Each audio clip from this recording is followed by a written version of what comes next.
అదే RTV app వార్తల్ని క్షణాల్లో చదివే అవకాశం ఉంటుంది. ఒక న్యూస్ పేపర్, ఒక టెలివిజన్ ఛానల్ మీ చేతుల్లో ఎప్పుడూ ఉంటాయి.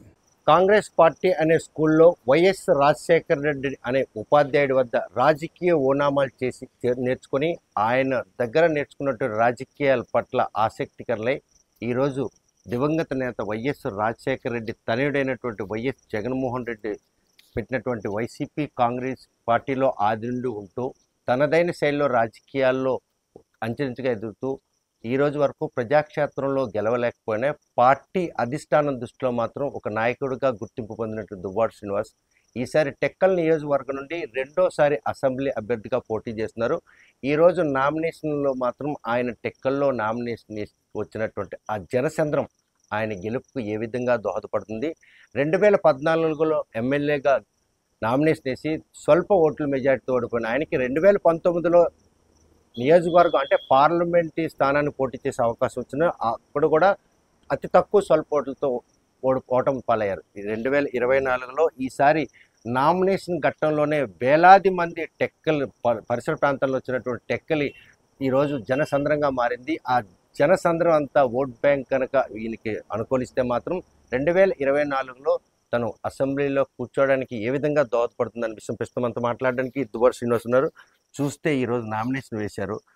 పట్టణం అంటే టెక్కల పట్టణం చూస్తే ఈరోజు జనసంద్రం. అసలు ఏంటి జనసంద్రంకు ఉన్నటువంటి ఆకర్షణ ఏంటి? కానీ క్షేత్రస్థాయిలో పోలింగ్కి వచ్చేసరికి మీకు ఓట్లు పడకపోవడానికి కారణాలే. జనసంద్రం అన్నది మేమైతే నామినేషన్ వేస్తున్నామనేసి ఒక మెసేజ్ పెట్టాం క్యాడర్కి, ప్రజలకు కూడా. నేను ఒక వీడియో పెట్టాను. నాకు కూడా తెలియదు ఒక 5,000 మందో 7,000 మందితో నామినేషన్ జరుగుతుంది. తీరా చూస్తే 35,000 పైచిలకు జనం వచ్చారని. అది ఎటువైపు చూసిన దారులన్నీ కూడా జనంతో నిండిపోయినాయి. జనసంద్రమే మీరు అన్నట్టు. మీరు నామినేషన్ ఎన్ని గంటలకు వేస్తారని వాళ్ళకి మెసేజ్ ఇచ్చారు. ఆ నామినేషన్ ఎన్ని గంటలకు వేసారో కూడా వాళ్ళకి తెలియదు. మీరు ఎటువైపు నుండి వస్తారో తెలియదు. ఎందుకు ఆ క్లమ్జీ వాళ్ళు నెలకొని మిమ్మల్ని చూడడానికి ఎందుకు అంతగా ఆసక్తి చూశారు? 2 గంటలకనే నేను 2 గంటలకు వేస్తానని మెసేజ్ పెట్టాను. కానీ నేను ఎన్ని గంటలకు వస్తానో కూడా వాళ్ళకి తెలియదు. వాళ్ళు ఎక్కడ ఉండాలో కూడా వాళ్ళకి తెలియదు.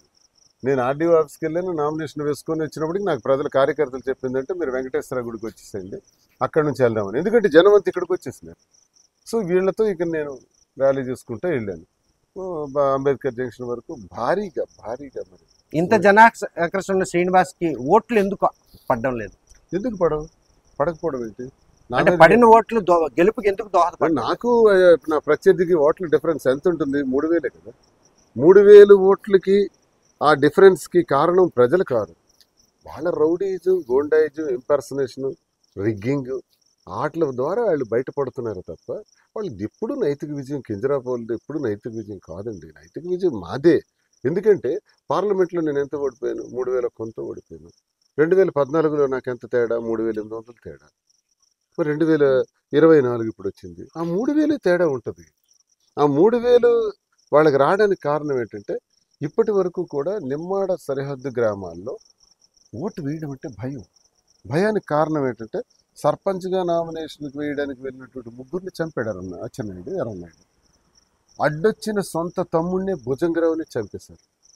ధనం 2 ఎకరాల భూమి వెళ్ళదు. 2 ఎకరాల భూమితో 1,000 కోట్లు సంపాదించారు. ఈ హడిల్స్ అన్ని 2024 తొలిగిపోయినట్టేనా? అంటే నేను అనేది ఏంటంటే ఆ భయంతోనే ఓటుకి రారు. అక్కడ మీరు ఇదే కెమెరా పట్టుకొని చిట్టయ్య వలస కానీ, చిన్నబొమ్మడి కానీ, లేదా తులసిపేట కానీ వెళ్ళండి, జనాన్ని అడగండి, ఏమయ్యా మీరు ఎప్పుడు ఓటేయరని విన్నాం, నిజమా? 40 ఏళ్ళ నుంచి ఓటేయలేదట, నిజమా అని వాళ్ళని అడగండి. నన్ను ఎందుకు అడుగుతారు? వాళ్ళు అడిగితే వాళ్ళే చెప్తారు మేము ఎప్పుడు ఓటేయలేదు. ఈసారి మాత్రం ఆ 40 ఏళ్ల నుంచి ఓటైనటువంటి ప్రజలు ఇప్పుడు ఓటేస్తారు. అందుకు కారణమే స్థానిక సంస్థలు. ఏదైతే స్థానిక సంస్థల ఎన్నికల్లో పంచాయతీ ఎన్నికలు నిమ్మాడిలో జరిపించిన ఘనత కూడా దువ్వాడ శ్రీని ఆర్జించాడు. దానికి ప్రతిఫలంగా పార్టీ ఎవరైతే అధినేత ఉన్నారో ముఖ్యమంత్రి గుర్తించి ఎమ్మెల్యేసీగా ఇచ్చారు. అంటే మీ గట్స్ అయ్యి రిగ్గింగ్ జరగకుండా, అక్కడ రౌడీజం కూడా జరగకుండా నేను ఆపాను. ఎందుకంటే అప్పన్న నేను నామినేషన్ వేయడానికి నిమ్మాడు వెళ్ళినటువంటి వ్యక్తికి చంపాలని చూశారు. ఎలారా చంపుతారు? నేను ఉంటాను అనుకుని నేను వెళ్ళాను. వెళ్ళిన తర్వాత నామినేషన్ పట్టడం జరిగింది. ఎప్పుడైతే నామినేషన్ అక్కడ పడ్డదో చుట్టుపక్కల ఉన్న పంచాయతీల్లో ధైర్యం వచ్చింది. ఆ ధైర్యంతో అందరూ ఓటేయడం ప్రారంభించారు. అందుకే మొట్టమొదటిసారిగా చరిత్రలో 136 పంచాయతీల్లో 119 గెలుచుకున్నాం. 4 ఎంపీపీలు, 4 జెడ్పీటీసీలు, 78 ఎంపీటీసీలు, 74 గెలుచుకున్నాం. ఇది చరిత్రలో 40 years తెలుగుదేశం పార్టీ ఆవిర్భావం తర్వాత మొదటిసారి ఈ విజయ టెక్కల్ సాధించారు. నియోజకవర్గం అంతా కూడా మీ గుప్పిట్లో ఉంది. ఈరోజు ఎమ్మెల్యేగా ఆయన ఉన్నప్పుడు కూడాను ఒక పార్టీకి అధ్యక్షులుగా ఉన్నారు. ఈసారి మళ్ళీ ఆ చిరకాల శత్రువు ఈరోజు మీ పక్క మళ్ళీ ప్రత్యర్థిగా నిలిచినాడు. ఇప్పుడున్న ప్రతికూల వాతావరణం ఏదైతే ఉందో రేపు వాళ్ళు నిర్భయంగా వచ్చి బూతుల్లో తమ ఓటు హక్కుని కనుక వినియోగించుకోగలిస్తే ఈరోజు నామినేషన్కి వచ్చిన ప్రజలను బట్టి చూస్తే మీ మెజారిటీ ఈసారి ఉండబోతుందా, లేకపోతే అంటే అతి కష్టం మీద గట్టెక్కే పరిస్థితి నేను పడినా? 25,000 మెజార్టీ పైచిలతో నేను గెలుస్తాను. నా మెజారిటీ 25,000. ఇప్పుడు నేను 20 రోజుల ముందు నేను రిజల్ట్ చెప్తున్నాను. మీరు జూన్ 4వ తారీఖున చూస్తారు. 25,000 పైచిలకు మెజార్టీతో గెలవడానికి కారణం ఏంటంటే మేము అందించిన సంక్షేమం 1600 కోట్లు. మూలపేట గ్రీన్ ఫీల్డ్ పోర్ట్ పేరుతో ఈరోజు ఇదే రోజు ఏప్రిల్ 19, 23వ సంవత్సరం జగన్మోహన్ రెడ్డి గారు శంకుస్థాపన చేశారు. ఈరోజు ఏప్రిల్ 19, 24వ సంవత్సరం. ఇది శంకుస్థాపనలకే పరిమితం అయిపోతుందని అచ్చెన్నాయుడు రామ్మోహన్ రెడ్డి అన్నారు. ఇది నిర్మాణం జరగదని చెప్పారు. ఆ రోజే నేను చెప్పాను వచ్చే ఏడాది కల్లా షిప్ తెస్తామని.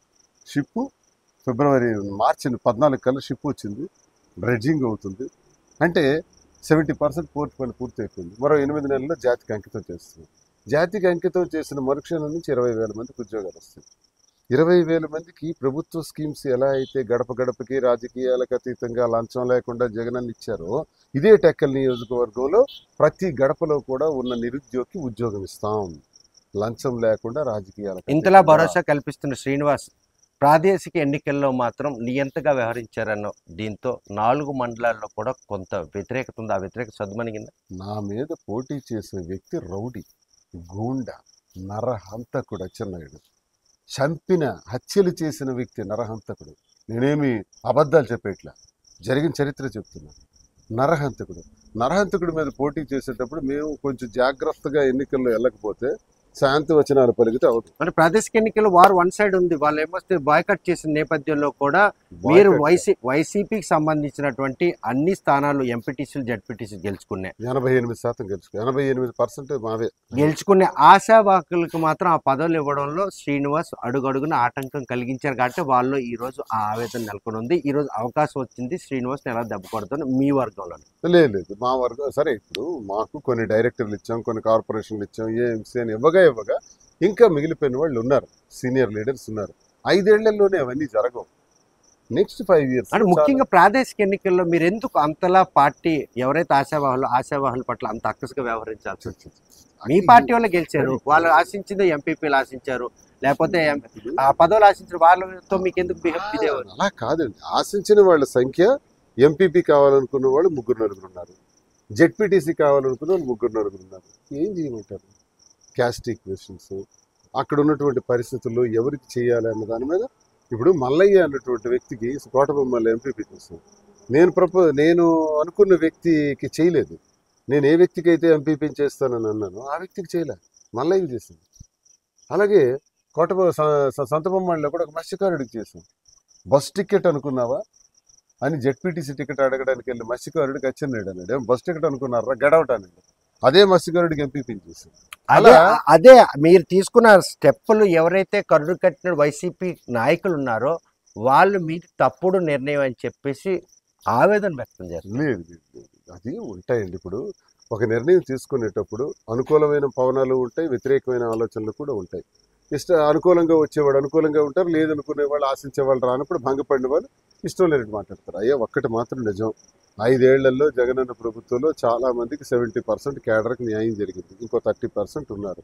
ఆ 30% క్యాడర్కి కూడా నేను ఇప్పుడు వెళ్ళి నా వల్ల తప్పయింది, నా నిర్ణయంలో మీకు అన్యాయం జరుగుంటే క్షమించండి, వచ్చే ఎన్నికల తర్వాత మీకు నేను గౌరవ స్థానం కల్పించేటట్టు జగనన్నతో మాట్లాడి చేస్తానని వాళ్ళందరికీ ప్రాధేయపడుతూ, చేతులు పడుతూ, రిక్వెస్ట్ చేస్తూ, బ్రతిమలాడుతూ, కాళ్ళ ఏళ్ల పడుతూ నేను రిక్వెస్ట్ చేశాను. ఇంతలా ప్రజాక్షేత్రంలో ప్రజల మన్ననలు పొందుతూ జనం ఇంతలా శ్రీనివాస్ని ఆరాధిస్తున్న ఈ నేపథ్యంలో తమ్ముడు నిన్న రాజీనామా చేసి టీడీపీలో మీ అజాత శత్రువుకి చెంతం చేరాడు. మరోవైపు 22వ తేదీన మీ సతీమణి కూడా నామినేషన్ వేస్తామంటున్నారు. మీకు బాధ అనిపించట్లేదు? ఇదే జీవితంలో ఇన్ని కష్టాలు మనిషికి వస్తాయా కానీ ఇన్ని కష్టాలు ఉంటాయా, ఇంత మానసిక వ్యధ ఉంటుందా? ఈ బుర్రలో ఉన్న మీరు అన్న ప్రశ్నలకు సమాధానాలు, ఆందోళన ఈ బుర్రలో ఉన్నది ఇక్కడికి తెచ్చానంటే ఈ గుండె అయిపోతుంది. అంత ప్రమాదకరమైన పరిస్థితిలో నేనున్నా. తమ్ముడు ఇన్నేళ్ళు మా బ్రతుకు ఎవరు రాజశేఖర రెడ్డి గారు.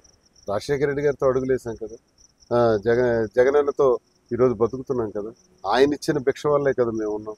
అలాంటిది జగనన్న కాదని 20 రోజుల ముందు వెళ్ళిపోతాడా? ద్రోహం చేశాడు. నా దృష్టిలో నా శత్రువుతో చేయి కలిపాడే, నా జన్మ శత్రువుతో ఈక్వలెంట్గా. అచ్చెన్నాయుడు నాకు ఎంత శత్రువు, దువ్వాడ శ్రీకాంత్ కూడా అంతే శత్రువు. అటువంటి పరిణామం మరొకటి కూడా మీ జీవితంలో మరొక 2 రోజుల్లో రానున్న 22వ తేదీన దువ్వాడ వాణి స్వతంత్ర అభ్యర్థిగా నామినేషన్ దాఖలు చేయడం సిద్ధం అవుతుంది. ఈ విషయం మీకు తెలుసా? ఇది విన్నాను. ఇది ఒక అగ్ని పరీక్ష, చూద్దాం. అగ్ని పరీక్ష, ఇది అగ్ని పరీక్ష. ఇంత జనం వచ్చారు. ఇలాంటి పరిణామాలు విన్న తర్వాత కూడా దువ్వాడ శ్రీను అంటే ఎందుకు అంత ప్రేమ అభిమానం? ఇంత జనం రావడానికి గల కారణం ఏంటి? ఇంట్లో చూస్తే ఒకరొక్కరుగా మీ చేజారిపోయే పరిస్థితి. నేను దువ్వాడ శ్రీనివాస్గా నేను ఒకరోజు ఒక సంతోషానికో సుఖానికో ఒక ఎంజాయ్మెంట్కో నేను టైం వేస్ట్ చేయను. నా 25 ఏళ్ల రాజకీయ జీవితంలో నిత్యం పోరాటమే చేశాను, ప్రజల మధ్య ఉన్నాను. నా 25 ఏళ్లలో 18 ఏళ్ళు అపోజిషన్ చేశాను.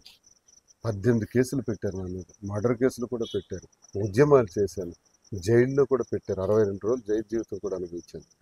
రైతుల కోసం, మత్స్యకారుల కోసం, థర్మల్ పవర్ ప్లాంట్కి వ్యతిరేకంగా చాలా పెద్ద ఉద్యమం చేశాం. నా మీద పోలీస్ కాల్పులు చేయమని ఫైరింగ్ ఆర్డర్స్ కూడా ఇచ్చేసినారు. రేపు ఆమె కనుక కూడా దాడి చేశారు. అంటే నేను చెప్పేది మీ మీద కనుక రేపు ఆమె స్వతంత్ర అభ్యర్థిగా నామినేషన్ వేస్తే దువ్వాడ శ్రీను పరిస్థితి అంటే నేను అదే చెప్తున్నాను. నేను ప్రజల నుంచి వచ్చిన వాడిని. ప్రజలకి కష్టపడి సేవ చేసి నిరంతరం వాళ్ళతో ఉన్నటువంటి సంబంధాలు నాది. మాస్లో నాకు ఒక రిలేషన్ ఉంది.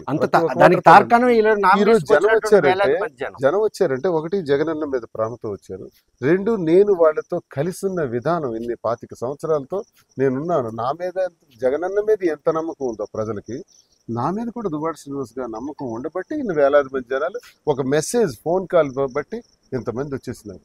అయితే నాది ఒక నేపథ్యం, ప్రజలతో ఉండే నేపథ్యం కలిగినటువంటి జీవితం.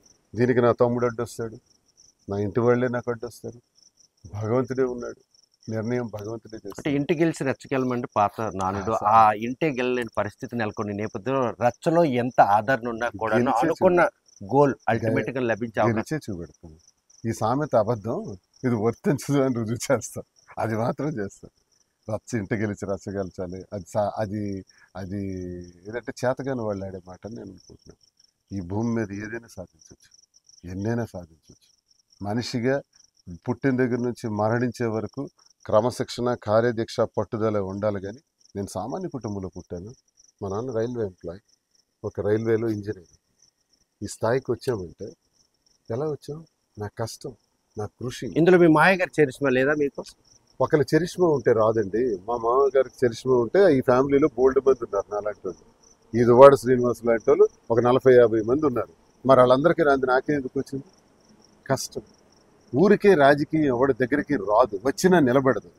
ఒక సినిమాలో రజనీకాంత్ అంటాడు, కష్టపడందే ఏది రాదు, వచ్చినా నిలబడదు అంటారు. అది జీవిత సత్యం. ఈరోజు నేను కష్టపడ్డాను కాబట్టి నిలబడ్డాను. ఒకవేళ నేను కష్టపడకుండా ఎవరి పేరు వల్ల నాకు వస్తే ఆ క్షణంలోనే పోతుంది. ఎంతోమంది నాయకులు ఇలా వచ్చి అలా వెళ్ళిపోతారు. ఎందుకు అనుకుంటున్నారు? వాళ్ళు అలా వస్తారు పోతారు, మిడుగురు పురుగులాగా. మరి నాదలా కాదు, 25 సంవత్సరాల కష్టం ఎక్కడికి పోతుంది ఇది? కాబట్టి నేను ఒక రైల్వే ఎంప్లాయీ కొడుకుగా ఈ స్థాయికి వచ్చాను. ఈరోజు నా వెనకాల ఎవరూ లేరు. వెనకాల ఎవరూ లేనప్పటికీ జనాలు మాత్రం మీ అండదండగా. కారణం వంశపారంపర్యాలు, కుటుంబ చరిత్రలు కాదు, వ్యక్తి యొక్క కష్టం, వ్యక్తి యొక్క శ్రమ, వ్యక్తి మీద ఉండే నమ్మకం. ఈరోజు జగనన్న అనే వ్యక్తికి రాజశేఖర రెడ్డి గారు ఉండేవారు. రాజశేఖర రెడ్డి గారు మరణానంతరం జగన్మోహన్ రెడ్డి గారు అనుకున్న వ్యక్తులు ఎవరు చెప్పండి? ఒక పేరు చెప్పండి. సింగిల్ మ్యాన్ ఇచ్చాపురంలో అడుగుపెట్టాడు. సింగిల్ మ్యాన్ ఇచ్చాపురంలో అడుగుపెట్టి ఓదార్పు యాత్ర ప్రారంభించి ఈరోజు చూస్తే దేశంలోనే జగన్మోహన్ రెడ్డి లాంటి నాయకుడు లీడు. ఆయన దగ్గర చూసి పరిపాలన నేర్చుకోవాలన్నంత స్థాయికి ఎదిగాడంటే ఆయన ముందు ఒక అడుగేస్తే ఆ అడుగు వెనక 2వ అడుగు, 3వ అడుగు ప్రజలకు పడ్డాయి, నాయకులు కాదు, కార్యకర్తలు కాదు. ఆ అడుగులన్నీ కోటాను కోట్ల అడుగులయ్యాయి. ఈరోజు ఈ సమస్య సద్దుమరుగుతాయని చెప్పేసి మీకు ఏమైనా ఆశ ఉందా? దేవుడు నిర్ణయిస్తాడు. చూద్దాం. ఇప్పుడు మనం ప్రాక్టికల్గా ఎంత ఆలోచించినా దైవం అంటూ ఒకటి ఉంటుంది. ఆ దైవ నిర్ణయం ఎలా ఉందో. ఇప్పుడు నా కథలో ఇలాంటి కథ భూమి మీద ఎక్కడ ఉండదు. మహాభారత రామాయణాల్లో కూడా లేదు. గీతలో కూడా లేదు. ఒక ఎన్నిక వెళ్తుంటే యుద్ధం చేస్తున్నప్పుడు 20 రోజుల ముందు అన్న తమ్ముడు ఒకవైపు కుటుంబం దాడి చేస్తుంటే ఈ క్యారెక్టర్ నేను ఎక్కడ చూడలే, సినిమాల్లో కూడా చూడలే, ఈ కథల్లో కూడా బాధ చూడలే. అనిపించట్లేదా? బాధ ఎందుకైందండి? అది ఇక్కడి నుంచి ఇక్కడికి తెచ్చానంటే గుండె వచ్చేస్తాను. బాధే. ఎవరికి చెప్పుకోవాలి, ఎవరికి చెప్పాలి, ఎలా నా బాధ తీరుతుంది చెప్పండి? ఎవరికి చెప్పు? నేను చేసిన పాపం ఏంటి? ఏం పాపం చేశాను? కుటుంబానికి ఎండ తగలకుండా పెంచాను, గౌరవ స్థాయిగా పెంచాను. నేను అన్యాయం చేయలేదు, అవినీతి చేయలేదు, అక్రమాలు చేయలేదు, భూ కబ్జా చేయలేదు, రూపాయి లంచం తీసుకున్న చరిత్ర నాకు లేదు. నిజాయితీ అయిన రాజకీయాలు చేశాను, నిజాయితీగా ఎదిగాను జిల్లాలో. ఇప్పటికీ నాకు ఒక 6 కోట్ల అప్పు ఉంది. ఎమ్మెల్సీగా ఉన్నాను, అధికార పార్టీలో ఉన్నాను, అధికార దుర్వినియోగం చేయలేదు. నా శత్రువుకే నేను చెప్పమనండి మాట, నచ్చినాడికి చెప్పమనండి. నేను ఎక్కడైనా అవినీతి కుటుంబ సమస్యలు కదా, అవి పరిష్కరించడానికి ఇంటి పెద్దలు కట్టారు, వాళ్ళతో ఏం పాపం చేశాను అంటే ఈ జన్మకి ఇది అనుభవించక తప్పదు.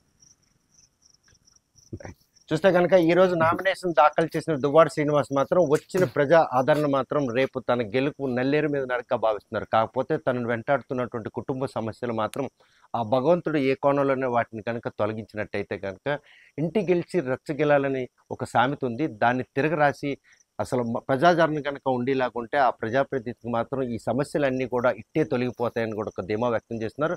ఈ నేపథ్యంలో దివంగత నేత వైఎస్ రాజశేఖర రెడ్డికి అత్యంత సన్నిహితుడిగా తన తనయుడు వైఎస్ జగన్మోహన్ రెడ్డికి కూడాను తల్లో నాలుగులో ఉన్న దువ్వాడ శ్రీనివాస్ 2024 ఎన్నికలు కలిసి రావాలని ఆశిద్దాం. మరోవైపు చూస్తే ఈరోజు నామినేషన్ దాఖలు చేసిన ఆయన నామినేషన్ పండక్క మాత్రం టెక్కలి పట్నం అంతా కూడా జనసంద్రమైంది. ఆ జనాలే కనుక ఓట్లేస్తే ఆయన అనుకున్నటువంటి 25,000 ఓట్ల మెజార్టీతో సునాయాసంగా గెలుస్తానని చెప్తున్నారు. ఈసారి మాత్రం మునుపుట్లా రిగ్గింగ్లకు పాల్పడే అవకాశం లేనటువంటి పరిణామాలు చోటు చూసుకుని ఈ నేపథ్యంలో ఎట్టి పరిస్థితుల్లో సజావుగా ఎన్నికల కమిషన్ ఆదేశాల మేరకు ప్రతి ఒక్కరు కూడా నియోజకవర్గం తమ ఓటు హక్కు నిర్భయంగా కనుక వినియోగించినట్లయితే ఎట్టి పరిస్థితుల్లో తన విజయం నల్లేరు మీద నరకని దువ్వాడ శ్రీనివాస్ ధీమా వ్యక్తం చేస్తున్నారు. మరి ఆయన ఆశలు నెరవేరాలని మనం కూడా కోరుకుందాం. వీడియో జర్నలిస్ట్ రామకృష్ణతో సత్యం, RTV శ్రీకాకుళం. మరిన్ని వీడియోస్ కోసం ఛానల్ ని సబ్స్క్రైబ్ చేయండి, లేటెస్ట్ అప్డేట్స్ కోసం వాట్సాప్ ఛానల్ ని ఫాలో చేయండి అండ్ లింక్ డిస్క్రిప్షన్ లో ఉంది.